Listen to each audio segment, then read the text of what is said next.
Balochistan liberation army का दावा है कि उसने जाफर एक्सप्रेस में सवार 214 बंधकों को मार डाला है, क्योंकि पाकिस्तानी सेना ने युद्ध बंदियों के आदान प्रदान के लिए 48 घंटे की अंतिम चेतावनी नहीं मानी। बीएलए, जिसने पहाड़ी दक्षिणी पश्चिमी बलूचिस्तान में एक सुदूर रेलवे ट्रैक पर बमबारी की और लगभग 450 यात्रियों से भरी ट्रेन पर हमला किया, उसने पाकिस्तान पर बातचीत के बजाय जिद और सैन्य अहंकार को प्राथमिकता देने का आरोप लगाया, जिसके कारण बंधुकों की मौत हो गई। समूह ने झड़पों में मारे गए अपने 12 लड़ाकों को भी सम्मानित किया, जिनमें बुधवार रात को मारे गए 3 और गुरुवार को मारे गए 4 शामिल हैं। उन्होंने मजीद ब्रिगेड के 5 लड़ाकों के बलिदानों को भी मान्यता दी, जो आत्मघाती हमलों के लिए जाने जाने वाले बीएलए शाखा है। संगठन ने द राय बोलन नामक पिछले ऑपरेशन का भी जिक्र किया है, जिसमें उनका दावा है कि उन्होंने घात लगाकर पाकिस्तानी सैन्य कर्मियों को पकड़ लिया था।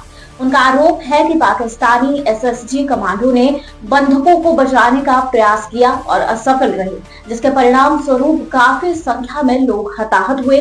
लंबी लड़ाई के बाद कथित तौर पर शेष बंधकों को मार दिया गया। इसके अलावा बीएलए ने जाफर एक्सप्रेस से बंधकों को सफलतापूर्वक छुड़ाने के पाकिस्तानी सेना के दावों का खंडन करते हुए कहा कि बंधकों को युद्ध के नियमों के तहत पहले दिन ही रिहा कर दिया गया था। उन्होंने पाकिस्तान के सैन्य अभियान को उसकी सैन्य और खुफिया श्रेष्ठता के बावजूद विफल माना। बीएलए ने इस बात पर जोर दिया कि लड़ाई जारी है और उनके लड़ाके घात लगाकर पाकिस्तान सेना को निशाना बना रहे हैं। इससे पहले CNN न्यूज 18 ने रिपोर्ट दी कि हमले के तुरंत बाद बंधकों को विभिन्न स्थानों पर ले जाया गया। एक बयान में बलूच विद्रोहियों ने कहा कि पाकिस्तानी सेना अपने जवानों का मनोबल कम न करने के लिए हताहतों की वास्तविक संख्या छिपा रही थी। उन्होंने अंतर्राष्ट्रीय मीडिया से आग्रह किया कि वे पाकिस्तानी सरकार और मीडिया द्वारा फैलाई जा रही बातों पर रिपोर्ट करने के बजाय इसकी जांच करें। काबिले गौर है कि 11 मार्च 2025 को बलूचिस्तान प्रांत के बोलन जिले के मुस्कफ इलाके में जाफर एक्सप्रेस को निशाना बनाया। यह एक ऐसा क्षेत्र है जिसमें 17 सुरंगें हैं जो प्राकृतिक अवरोध प्रदान करती हैं।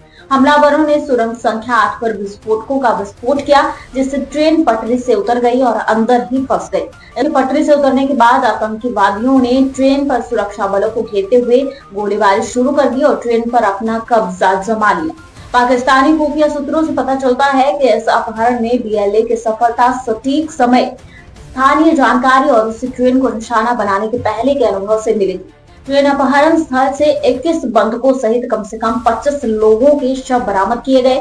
पाकिस्तानी सेना का दावा है कि उसने बुधवार देर रात समाप्त हुए 2 दिवसीय बचाव अभियान में 340 से ज्यादा रेल यात्रियों को मुक्त कराया। उसने यह भी कहा कि 28 सैनिक मारे गए, जिनमें 27 गैर ड्यूटी सैनिक भी शामिल थे।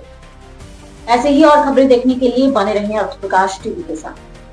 ताज़ा अपडेट्स व बड़ी खबरों के लिए सब्सक्राइब करें आज प्रकाश टीवी और बेल आइकन दबाना न भूलें।